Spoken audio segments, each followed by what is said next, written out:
task saturation. Oh, just what do they say? Oh, he was too stupid to figure out what to do. No, he was in task saturation.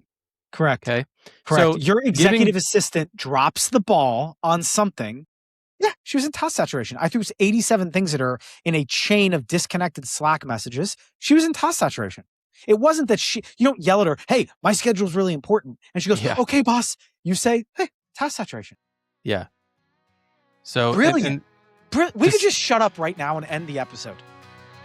It is so profound. Sipping on success, feet up in the air, a hammock full of dreams, man, I just don't care. Why work harder when you can play it smart? Well, that's the lazy leverage way to steal their heart. Welcome back to another episode of Lazy Leverage, the internet's #1 small business operations podcast. I'm joined here by my crane pin wearing partner in crime, Peter S. Lohman. How are you, Peter? Doing good, John. We're live. We're live. Saying we're live. We're I love live. saying that. Yeah, do it live. F it, we'll do it live. Right? We'll do it live. I'm doing well. I'm excited to talk about today's topic. Yeah, let's do a quick pitch, by the way. 1 week, 2 weeks from today, crane application window open. Is that right? That's right. April 2nd, we have a big launch event called Access Granted, and we reopen applications for Crane. They will be open for about 10 days, and then they will close for 6 months. Awesome.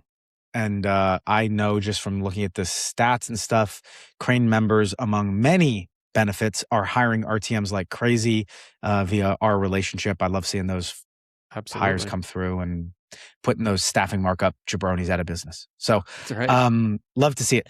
What we were talking about today is aviation safety and culture. And I will preface this by saying you sent me an article a couple weeks ago. I usually don't read the things you send me. I don't believe in reading correspondence. I'm just kidding. I read it. And once I digested it, I realized that I think it might be one of the most important articles that small business owners can read other than like constraint-based thinking. And the whole concept that we're going to be talking about today, which is just culture. And I want to tee us off by telling why I think that is and why it's so worthwhile to listen to this conversation. Let me drop the name of the article first, though, please. because it's one of the best titled pieces of writing ever. Other than Build Your Yacht. This article, other than Build Your Yacht. You have to say other than Build Your Yacht, which you also sent me. Okay. You know, also great. Okay. But the title of the article is Why You've Never Been in a Plane Crash. Yeah. Which is such a great title. By the way, it's hard to Google for that. So we're going to include a link in the show notes. So yeah, that if you're not interested after hearing that title, yeah, wake up. Okay. So if you read, I forgot what his name is, Dan, not Dan Carlin, but something. He says the first level of a company, which is what more or less a crane break is about, is a self-managing company. And that most business owners at a small scale, their dream is to get to a point where it's a self-managing company. Taxes can be filed, tickets can be closed, new units can be leased, hires can be made, whatever. That is step one, which is I can close my computer for 1 week, 2 weeks, 4 weeks, and my company is self-managing. I thought that was the end. No, that's step one. I got work to do if that's only step one. That's step one. Step two is a self-growing company, which is not only can it run its current operations, it can grow on its own. So it doesn't just answer the mail, it generates inquiries, it converts those inquiries into customers and collects the revenue associated. So can you come back from a 4-week crane break and be managing more doors than when you left? Correct. And that is harder. Obviously, a predicate to that is a self-managing company. And then second is a self-growing company. Predicate. Ding. I don't know if our new podcast editors are hip to our two little running jokes about when John uses what do they call it? A $5 word, 3-nickel word. Yeah. We get a little sound effect. And when I make an Alex Hormozy reference, which that doesn't count, then we also get a little ding. Yeah. In California, it's a $5 word. In Columbus, Ohio, it's a 4-cent word. That's right. Cost of living. Inflation adjusted. Yeah. So the second thing is a self-growing company. Broadly speaking, I can just tell you where I'm sitting right now. Sagan is the first two. Like it both meets its obligations, again, generally speaking, right? And you were never running it or growing it anyway. So that's hardly an accomplishment. I don't know about that. I mean, okay. But I actually think that there is a third level here, which is a self-learning company. A company that can evolve and adapt without Peter saying, you know, I really think we should swap our pricing model because I'm not seeing customers, you know, cross-sell on that. And it's not Peter being the institutional learning point of focus. And what this article does to me is address, there's two parts of creating a self-learning organization, in my opinion, which we can talk about. This one addresses what is the hardest part, which is the creating a culture of a self-learning organization. And so that's why I think this is so important, because I think an organization that is self-learning, where it's learning from its mistakes, it's learning from its experiments, it's designing experiments, it's trying stuff without the owner saying, you know, I really think we should try cold email. And is this not just hiring a great CEO? I think hiring a great, I think that learning happens at, generally speaking, the best learning comes from the working level, not from the CEO. And a culture of learning and a culture of improvement. This is, not Kasugi. What's the one that the Japanese one, right? Small improvement every Kaizen.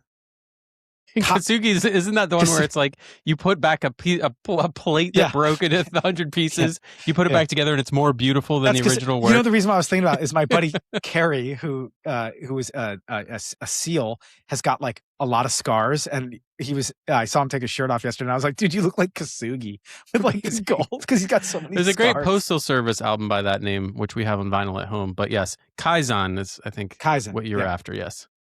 Meaning a culture of improvement is not a top-down exercise, right?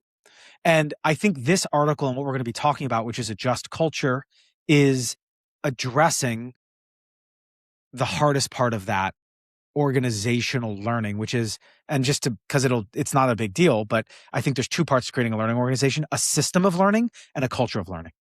And this article talks about the culture of learning that's so I wanted to just get that off my chest, because when I read this, I was like, I've been aching for a way to talk about this, and this article helped me verbalize and formalize some of the things I knew, which is when somebody messes up, I don't just go, hey, Peter, check your emails, which is not right. Yeah. Well, let's take us into the article. Do you want me to try and distill the article? Yeah, because I think the discussion about it, I mean, you could summarize it in like a few paragraphs, and then I think breaking out all the concepts from that is where it's really fun. Yeah, so why have you never been in a plane crash? Let me see if I can explain why you've never been in a plane crash. So just to set the stage here, and I know we talked a little bit about this on the tail end of the last episode. Episode 100, which was a couple episodes ago, but at any given, I was able to confirm this. At any given moment, there's over 1 million humans airborne. Day and night, 24/7. 1 million people in the air. So if you think about like, well, what's the odds of a plane crash? 1 in a million? Well, if that were the case, there'd be 24. Like if you think about like every hour, 1 in a million chance of a plane crash. Well, that'd be 24 plane crashes a day, which we're clearly not at. So somehow aviation culture and aviation safety has evolved to the point where your odds of being in a plane crash are infinitesimal, and famously it's safer than driving and all this, right? How did that happen? Incredible. It's incredible. Because if you know anything about planes, commercial planes in particular, they are unbelievably complex. They have hundreds of miles of wiring in them. There's air, and there's pneumatics, there's fuel. You've got gas turbine engines spinning 1 million RPM, like 6 inches from people's faces. Nighttime, you've got weather, you've got exogenous factor. Exogenous, there's another one for you. You've got exogenous factors, right? It's incredible. It's truly stunning. And compare that to driving, where there's hundreds of accidents, fatal accidents every day across the country, and no one even blinks an eye, right? And think about how much simpler a car is than a plane, and how much easier it is just to driving as compared to flying. Think about how much simpler that is. It's an interesting question, right? Why haven't you ever been in a plane crash? Well, it turns out that there's a cultural reason behind this. It's not just because the people who design planes are really smart and pilots are really careful. That is not the answer to the question why you've never been in a plane crash. They don't yell at the pilots before every flight and say, by the way, be really careful. Pay attention. All right. Hey, be careful. Hey, yeah. 9 and 5. All right. Go have a good flight. Yeah. 10 and 2. Yeah. So it turns out it has to do with what happens when there is an accident. And early days in aviation, there were a lot of plane crashes, and there were far fewer planes and far fewer people flying back then. But there were way more plane crashes per week or per month. And what happened was this started to become an issue, and the NTSB was formed, and National Transportation Safety Board or Bureau, and they investigate these accidents. And there's a particular way that they handle the aftermath of an aviation accident that is distinct from almost anything else on planet Earth. And it has to do with the fact that they're not there to assign blame. It's not a judiciary body who's trying to figure out who's at fault. Quite the opposite. Their goal is to figure out what happened, what were the systems and cultures and interplays of complex system dynamics that led up to this accident. And then once they find that, they issue a set of recommendations to the airline manufacturers and to the aircraft manufacturers and to the airlines and to the pilot organizations and everything else about, hey, here's what happened and here's what we think is going to prevent this type of an accident from happening in the future. And that gets all incorporated, and then they move on. And they're not after blood, they're after not having another accident, which is quite different from how we handle things like car accidents, where if you get in a car accident, you may get sued, you may go to jail if you were drinking, right? And no one takes any time at all to think about, well, it seems to me that there's 25 fatal DUIs in Detroit every month in the summer. Maybe we should stop passing laws about DUIs and start figuring out what is it about the system that's encouraging people to drink and drive, and what are the failures about the vehicles or the bars or the alcohol manufacturers or something's happening. Like if we took everyone who got a DUI in the last 10 years and we lined them up and shot them, there would still be another 10 DUIs the next month. So clearly there's an issue. I want to add something that's also the beginning of what the solution is to this, that also makes it more of a miracle, which is the fallibility of humans. Meaning, aviation error rate is as low as it is, despite what is pilots aren't perfect, air traffic controllers aren't perfect, mechanics aren't perfect, despite human fallibility, which is omnipresent. And so the starting point of they bake it in. Correct. Which is everything is a system mistake. Basically everything, other than one or two examples that we're going to talk about. But despite human fragility, they still have that low of an error rate, right? And so when somebody is, let's say somebody has got a lot going on and they're an air traffic controller and they just miss a ticket, they don't say, hey, we need to track every ticket. Be better. They say, well, why did she have so many planes assigned? Was she at the end of a long shift? Are our shifts too long? Is our visualization software broken because it's not clear what's a taxiing aircraft versus it taking off? It's not, hey, pay more attention, which is when you look at how small businesses run, which is linking it to our topic here, somebody on your team makes a mistake. Hey, Betty, it is so important that we have spell check free writing when we communicate with owner investors. Moving forward, please check your emails before you send that. And you know what she says? Awesome. I'll keep an eye on it. Absolutely. I'll be more careful next time. I'll double check. And do you think that is going to do shit? It's not, because she's splinting 100 other plates. And so the single greatest impediment to error prevention is that we punish people for making mistakes. It's the single biggest impediment to error prevention, which is instead of saying, how do we build a system that doesn't let this happen again? We say, I've looked at Betty's emails and she has a spell, we got new policy. Oh, and what do? You give her something new to do. Yeah. Well, before you send an email, what I want you to do is blah, blah, blah, blah, blah, right? Now you've just added. And by the way, aviation has a special term for this. Aviation culture is very interested in how busy pilots are. Because as you can imagine, you've seen a cockpit, there's a million lights and switches and displays, and they've got a lot to think about. And so they've smartly identified that in some accidents, the pilot having too much to think about is a factor, right? Yep. Cognitive instead overload. of just saying, Yep. instead of just saying, well, we need to hire smarter pilots, or pilots need to just be smarter about how they handle these hard situations. He didn't just flip that switch. Yeah. So instead, they sort of academically coined this phrase of pilot workload, and it is discussed extensively in aviation culture and in. It's incredible. Yeah, and it encompasses. You're going to love this other phrase that's part of what goes into pilot workload. Occasionally you read these NTSB reports, which are really fun to read, by the way. They're very readable. You don't have to know anything about aviation to read an NTSB I've read report. Some. Yeah. They'll occasionally talk about, he was in task saturation. Task saturation. Oh, what do they say? Oh, he was too stupid to figure out what to do. No. He was in task saturation. Correct. Okay. Correct. So your executive assistant drops the ball on something. Yeah, she was in task saturation. I threw 87 things at her in a chain of disconnected Slack messages. She was in task saturation. It wasn't that you don't yell at her, hey, my schedule's really important. And she goes, okay, boss. You say, hey, task saturation. Yeah. So brilliant. We could just shut up right now and end the episode. It is so profound. Right?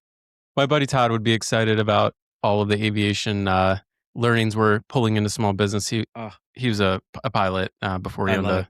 Yeah. Love it. Okay. So couple quick little things to kind of tee some stuff up, which is the difference between a punitive culture and a learning culture. And then I want to talk about the kind of accountability balance here, because I don't want people to tune out because they think we're okay. Punitive culture, errors are treated as moral failings or crimes or whatever. What happens when you treat something like a crime? They stop telling you about it.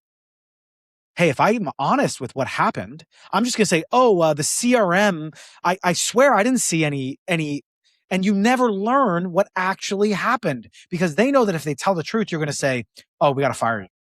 And in aviation, by the way, what happens? They stop reporting near misses. So aviation culture has this term called a near miss, and they're reportable incidents, where it's like, oh, we almost hit that plane, or we almost took off when there was another plane coming, right? Anything having to do with where there could have been an accident, that's part of how we learn. We don't necessarily need an actual accident to learn. We can learn from a near miss. But if you're punished for these, you're not going to report them. And so what happens is the organization becomes blind to its own systematic faults. Becomes blind, right? Because it doesn't have people self-reporting near misses or whatever. Okay. The opposite is a learning culture or a just culture, which we're going to talk about. Errors are treated as free operational data. Transparency allows leadership to fix the system before catastrophic failure. Love it. Free operational data. It's like, you remember the free real estate guy? Yeah. Free real estate. It's free operational data. Only me and you. Okay. Now, the one thing that I think is important to note here, which I really like, is defining a just culture. It's not a get out of jail free card, right? There is individual accountability, meaning. Yeah. So pilots show up drunk. Correct. So that's not, essentially, they get fired. They don't. I was going really far down the rabbit hole, essentially. There's 3 categories that they say here: a diagnostic matrix for leadership response. And essentially the 3 options are console, coach, and punish. And it has to do with the type of mistake. Okay. Console is a human error. Product of system design, unintentional. Action, console the employee, modify the system. Right? Hey, look, you have 187 tickets. You're going to make some mistakes in your type as you go. We're going to install Grammarly on everybody's computer so that you don't have to triple your output. Right? Okay. Console. Hey man, it happens. You fat fingered it. Okay. So that is a human error. The second is an at-risk behavior. A choice where risk is believed insignificant, i.e. a shortcut was taken. Right? The action, coach the employee and remove the incentives for a shortcut. Hey, I was really busy, so I didn't check the flue before I put the thing down the chimney and I broke the flue. Sorry, I was in a rush.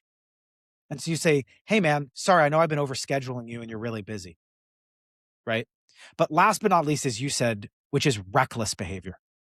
conscious disregard for substantial risk. And that's punish the employee, remedial action. That is, I showed up drunk. I mean, drunk's the easy one, right? I showed up drunk. That's not a systemic failure. That is a bad faith error, not a, I'm doing the best I can and I just dropped the ball because I have task overload. So I do want to just insert that it's not just like a blameless culture. You have to look, in essence, at the spirit of the error. Agreed. Great distillation there. Yeah. And there's actually some really, I was looking at some charts in preparation of this pod. There's some beautifully elegant charts where it's like this, did they know it was a bad behavior? Yes. No. If no, it's a training issue. If yes, did they anticipate no? Okay. Bad faith error. Tree. Yeah. It's this beautiful org chart, kind of flow chart around kind of categorizing these errors. Yeah, and we should try and find that and put in the show notes, because I think as I've grown as a lead, well, I should say as my businesses have grown and I've gotten more people reporting to me, and we've talked about this on the show, I have trouble handling bad performance. I fumble, I think, and I avoid the hard conversations around performance problems. And I think having a flow chart like that would help me understand how to approach the different types of mistakes and errors and problems that show up with people who work for me. So I like that. This one I need to modify it because it was made, I think, very specific to aviation. Okay. But with a little bit of tweaks, it is so applicable to like employee challenges, right? The reason why this matters, of course, is every business owner I talk to, it's like, oh, she made a mistake. He made a mistake. Huh. Right? Like this breathless, I just need better people. It's like this breathless lack of accountability, and everybody is constantly falling short of their idea of perfection. And it's like, yeah, man, because you haven't built you haven't built the right culture to get better, not kind of attach blame, right? So the other thing that I think up front I really like here, and I pulled a couple of them. One of them is, oh yeah, these are so cool. You'll love these. One of them is, why is this hard? And I'll give a story, because I was actually talking about this with Carrie, who was a SEAL yesterday too, which is one of the issues here is severity bias, i.e. outcome independence, which is the most difficult cognitive hurdle for leadership to overcome on this, is the tendency to judge a behavior more harshly because the financial or physical outcome was bad. Yeah. In a just culture, the level of intervention is based on the behavioral choice, not the outcome. A reckless act, like driving a truck drunk, is punished ruthlessly, even if no harm occurred. Whereas a human error that caused a $10,000 damage is met with system redesign and coaching, not firing. And that breaking outcome severity bias, I only pay attention to errors where it costs me money. Bad answer. Because what's that do? Hiding and no self-improvement loop, versus this one cost me 20 grand on how good she is. She's fired. Cost me 20 grand. I have no context as to human error, task overload, system redesign. It cost me 20 grand. No excuses.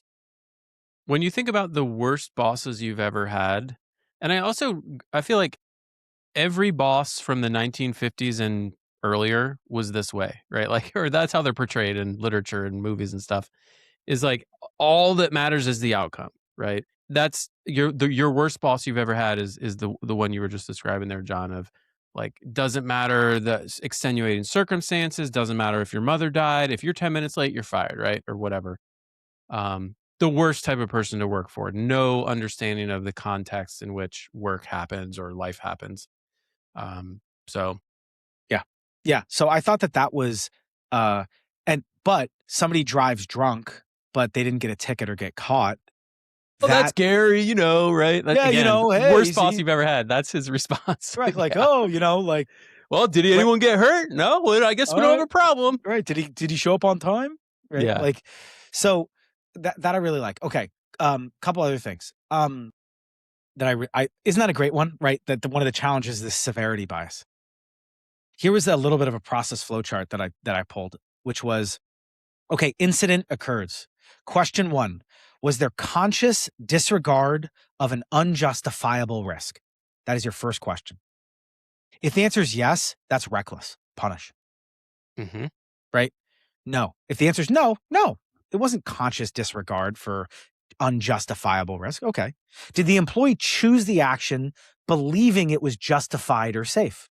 So wait, John, let's run through the incident that happened in LaGuardia. Let's run it through this, right? Perfect. So if you're not familiar, there was recently in the headlines, a plane landed at LaGuardia and a fire truck who was on its way to a different emergency crossed the runway and the plane... Was that the story? I didn't know that.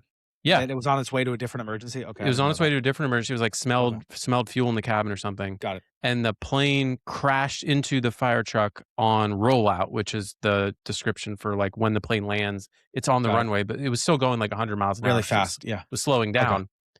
Okay. And the details are that the air traffic controller was in communication with this fire truck.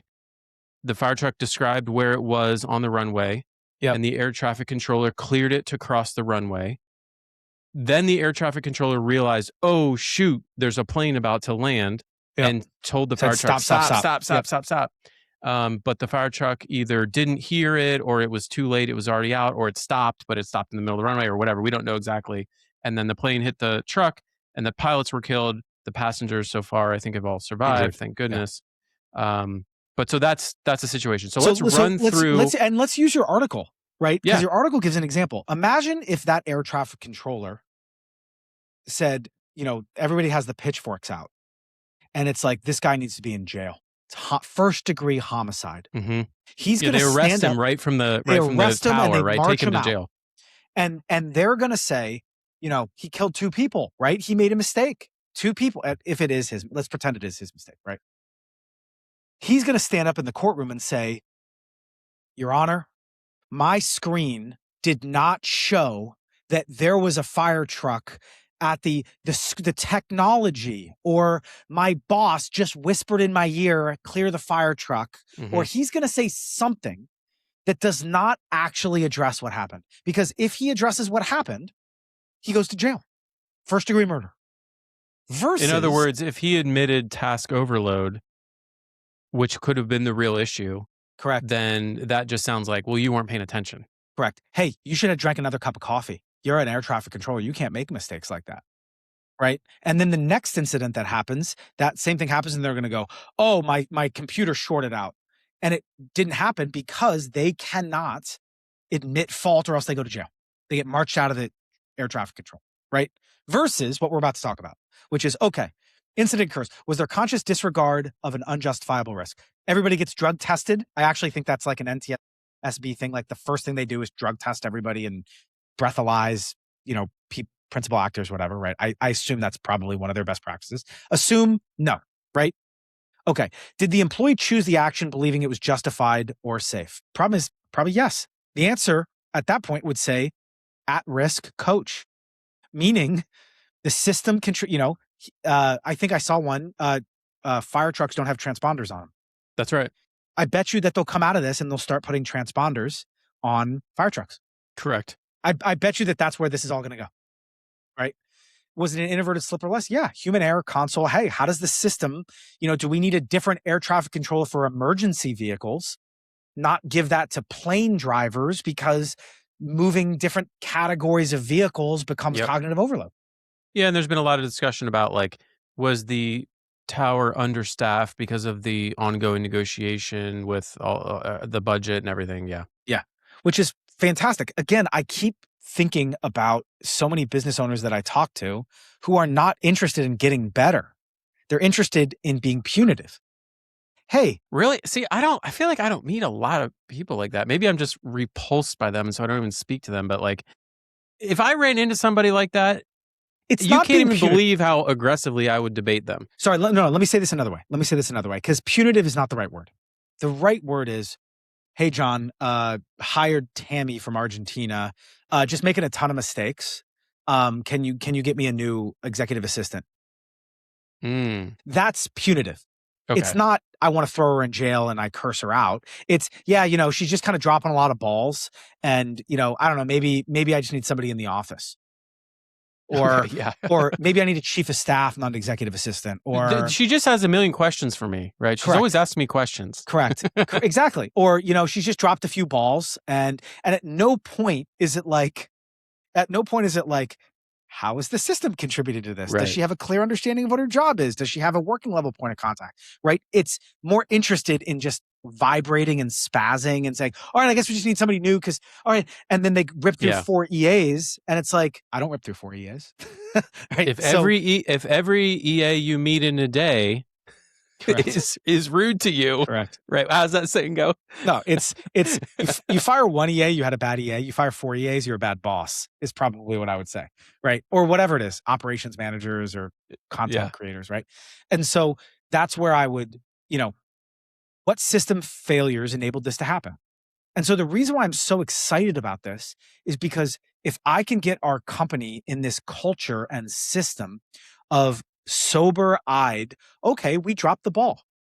Okay, do we have too much on that person? Is our Airtable gotten too confusing? Have we not communicated expectations up front? Not this culture of blame where John gets sent an angry email, I hit forward and say, yo, what the fuck? Do we need to fire this recruiter?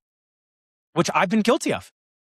I've been guilty of seeing a ball get dropped and go, how the heck could they do that? Did they not proofread it? Hit forward and say, do we need to make a change in this seat? I've been guilty of that. And I am going to stop doing that. It's the easy button, right? It's easier to do that than to be introspective about your contribution to the issue, right? And you can imagine, like, in aviation, it would be easy to imagine all of the blame and finger pointing that would happen between the aircraft manufacturer and the airline and the air traffic controller union and the president and the people who run the airport, right? If everyone just gets in this finger pointy, blamey situation, then we're not going to produce a safer aviation culture. We're going to just produce a lot of whining and finger pointing and lawsuits. Correct. And that's not actually going to make anything safer. Crash planes. Yeah. Now I will tie this into what I was saying with Carrie yesterday, and in my old organization, a high performance one as well. And this is, you can read about this in books. This isn't private or anything, which is basically if you make a mistake, generally speaking, it's totally okay. Human beings make mistakes. But the one thing that is like zero tolerance in all of these environments is what is an integrity violation, which is, look, you make a mistake, fine. But if I then ask you, Peter, did you, cut the run short because you were tired and you lie to me, you're gone the next day. You're gone the next day. Because I cannot ever question that you're going to tell me when I'm on a crash investigation that you're going to tell me the truth. Crashes happen. Cognitive overload happens. Task overload happens. But if I then say what exactly happened and I doubt you're telling me the truth, you're gone the next day. Because that's now essentially an ill will. Now, I want to tie this to why I think this is important for, say, a property management company or a home services company or whatever, right? Well, and just interrupt you for a second. Yeah, sure. One cool thing about the article, if you read it, is they give a specific example of a pilot who made a mistake that killed like 20 people. It was clearly the pilot's mistake. Yep. It led directly to the deaths of a bunch of people. And that pilot, like a few years later, was back flying again. And a few years after that was like even like promoted, or I forget what the details are, but because of how embedded that culture is into aviation. What a beautiful thing, though. Yeah. It's beautiful because, the congressman is calling saying, I want to see heads roll. And NTSB's like, politely, Mr. Congressman, F off. And like NTSB reports aren't admissible in court for it's very interesting. Yeah. I mean, but what a wonder, they're not subject to civil liability. Like, what a wonderful thing, though. You know how hard it is to preserve a culture like that, right? Because there's a hothead who writes a newspaper article and they say, my head's better under enormous pressure to say, look, faultless investigations, unless, alcohol or whatever it is, right? So the reason why this is important, one of the things that I think is really important, let's just do a couple obvious ones here. Many of these businesses are high turnover environments, and you cannot afford to fire technicians for honest mistakes. You need them to learn and stay. Hey, you cost me $5,000 on that water heater replacement. You're done. Okay, go find another skilled plumber, right? So like not You know what's you need interesting about this too, John, is like as we transition to like AI agents and stuff, picture an AI agent makes a mistake. You're fired. I'm bringing in a new AI agent. I'm switching to Claude. Yeah. I'm switching to Claude. Like, well, no, you're gonna have to look at the system and the context that you're giving and the training Even more and everything. so. Yeah, even more so. Yeah, exactly. What system allowed the agent to make this mistake? Yeah. The first is high turnover environments, which is you can't be, having heads roll for honest mistakes. Second one, which I think is huge, definitely I identified with this one, which is a distributed workforce. You rely almost entirely on self-reporting to know what's actually happening. High integrity. Yep. And so something like reducing callbacks, you have a business that 50% of your calls result in callbacks. Why? Because they get on site, they're missing a tool, they hack something together because they have 3 more jobs scheduled that day. And then the customer comes out and goes, yo, man, you hid the wire behind the I can see it. And you call back and it costs you money because he's like, oh, sorry, I had to go to another call. Versus, hey, man, I didn't have enough time scheduled. Yeah. We need to figure out a way that on these complex jobs that I have some float time. Because if I do find something where I need to move a wire, I'm able to. But if you don't have a just culture, they're not going to say shit. And then you're going to have 50% callback rates. You have to send a different tech to clean up the mistake that the first one did. So I think it's very important there. And then last but not least, of course, in some industries, and I think property management is somewhat litigious. There are obviously others. Yeah. But, cover your ass, when techs or whoever hide minor issues or minor damage or skipped. Oh, I'm just not going to use the trust account this one time. I'm just going to move it over here. Right. That exposes yourself to catastrophic liability, i.e. the equivalent of deaths, right? Where it's like, you could put us out of business. Because you just, I put pressure on you to produce and you just threw it in the checking account and you said, oh, I'll catch up on next payroll and get it in the trust account. Right. Right. And so that's the other reason why building a just culture, not just from a performance improvement perspective, there are real tangible costs to having this. Hey, I don't care. Just get it done. Hey, you got to do 3 installs a day, bro. Right. Or whatever it is. So I think this idea of a just culture, I just think it blows my hair back. Just blows my hair back. And I think this is, you and I have somewhat, I don't want to give ourselves too much credit, but you and I have instinctively or intuitively grokked that this is a good way to run an organization. I think you and I have run our organizations this way for a while, but you're really excited about this article because it's giving us some language around verbiage. It. Yeah. I wrote a newsletter a year ago that said the worst piece of feedback in the world is be more careful. I didn't have this article to say, oh, this is called the just culture and it's from NTSB. I was just like, when somebody makes a mistake, you're, hey, check your work. I'm like, what? What? You thought they were just like winging it? Like, no, They had other things pulling their attention and they had other priorities and they had other systems and you just updated the Airtable. Like, it's not treating human beings as their normal flawed selves. It's expecting a system that operates without the knowledge of human fragility, which is bullshit. It's also not giving people the benefit of the doubt, or it's basically you're like assuming that they're kind of dumb and careless. It's paternalistic. In my almost. experience, like, there's some people like that and you should get those people out of your organization. But most people are not that way.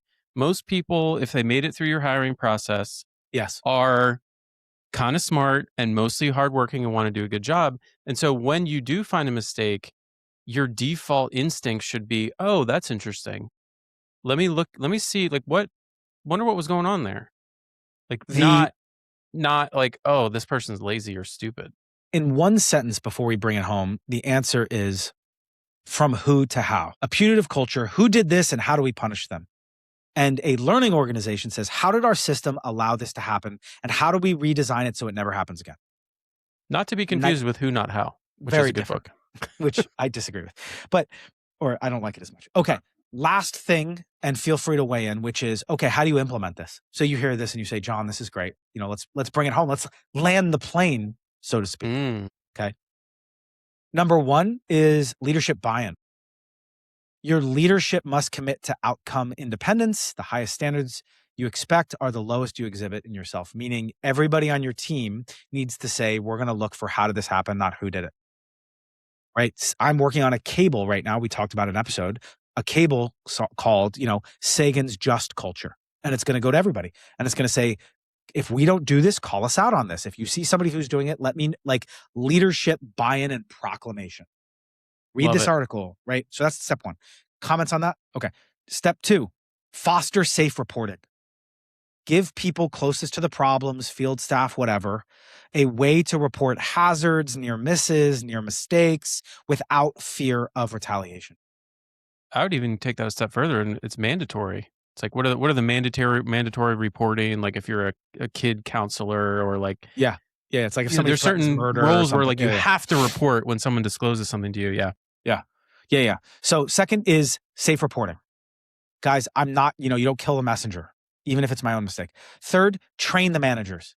You have to equip supervisors, mid-level managers, pod leads, whatever, so that they can respond to this kind of things with structure instead of emotion. Hey, what? Didn't we just talk about this last week? Okay, let's just walk through it. So walk me through why you did, that kind of stuff. Okay, how many assigned maintenance tickets do you have? Whoa, you have 23? I thought we oh, no, yeah, because Tammy quit, so you got her overflow. Okay, like structure, not emotion, right? And then last but not least is fix the system. And that's a whole nother topic, which is a system of learning, which is when the error is reported, close the loop, right? So what does NTSB do? They change the air traffic controller best practices manual that gets updated every quarter, or pilot checklists in the cockpit. Yep, or they issue bulletins and stuff. Yeah. Bulletins, or put transponders on all fire trucks, or right. So you close the loop.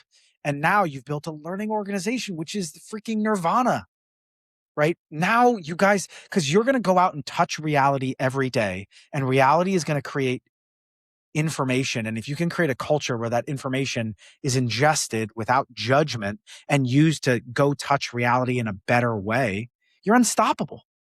You're unstoppable. Yeah. I think your cable system is a great example of a system of learning. We see prior episode where we went deep on your new cable system that you set up at Sagan. To summarize, basically, when there's a decision on the record. Why'd you say that so? Because I really like that expression, which came out of that conversation. Okay. When a cable is a decision on the record, and so those decisions are memorialized in a permanent way that's accessible to everyone at the company, and even people who are hired after that decision was made. That contributes to a system of learning, because you've something happened, you learned something, you memorialized it in a decision on the record in the form of a cable. That is a great example of a system of learning. Yeah, I mean, if you look at Danaher Business System, they've never come out and promoted, but manufacturing roll up gazillion billion dollars, right? I think the first or second day, all new employees learn I think it's called like the Danaher. I've written about this before. The Danaher error something, and it's like 7 steps. It's like you ask why 5 times, then you talk about what the input was, then you talk about, and then the last step is essentially you memorialize it so that and it's one of the 4 things that every DBS company learns, which is when we make mistakes, how do we fix our onboarding or fix our SOPs? Essentially, those are the only 2 end states. And it's a really, really clever way to do it. And that's another example of a system of learning that complements a culture of learning, which is basically what we spent the whole time. Good? Really good. And I think we now have a great answer to my question I posed at the beginning of the discussion, which is, why isn't this just hiring a great CEO? I think it's clear now that a CEO is not going to replace decades of blame-oriented culture, and they're not going to replace decades of not diagnosing mistakes when they happen and memorializing the fixes in a way that's referenceable by everyone at the company. Now they can work on those changes if you hire a great CEO, but it's going to take time. Of course. So yeah, really great discussion. Awesome. Let's bring it home. I've got one quick one while you scramble to find something, but any tips, tricks, tech? I'll start with mine. I wrote about this a little while back, and I've got a better system, which is I am perpetually getting recommended via Twitter, YouTube links, different content that I want to listen to. And then I'm always out and about on walks or whatever. So what I did was I used Claude Code and Obsidian. And what it does is it looks at a particular file that's called content for consumption, whether it's a YouTube video, a podcast, a Twitter live stream, and it grabs the audio file and it publishes it to a private RSS feed, which now lives in my Apple Music, so that as I get all these random content things, I have a private RSS feed that just automatically populates with them. And so then when I have 30 minutes, when I'm stuck on a train somewhere, I have all of this backlog of content teed up, and it's free. It's just some Claude code and a private RSS feed. So that's my tip for the day. I'll get mine is there's a billion AI newsletters. There's one that I actually like. It's called Evolving AI Insights, and we'll get a link. I think it's just like a couple times a week. It's not every day. It might be once a week actually. And it's not that long, and it gives me a great summary of the news from the world of AI. Again, there's a friggin' billion of these newsletters. Most of them are junk. They're actually AI generated themselves, and they're just not good. But I happen to like this one, so I thought I'd share that. If you're like me, feeling behind every day on all the AI stuff. In closing, Crane application opens up in a couple weeks. Sagan's doing great stuff. More to follow on that. But thank you for lending us your ears on this beautiful Wednesday afternoon. Thanks, everyone.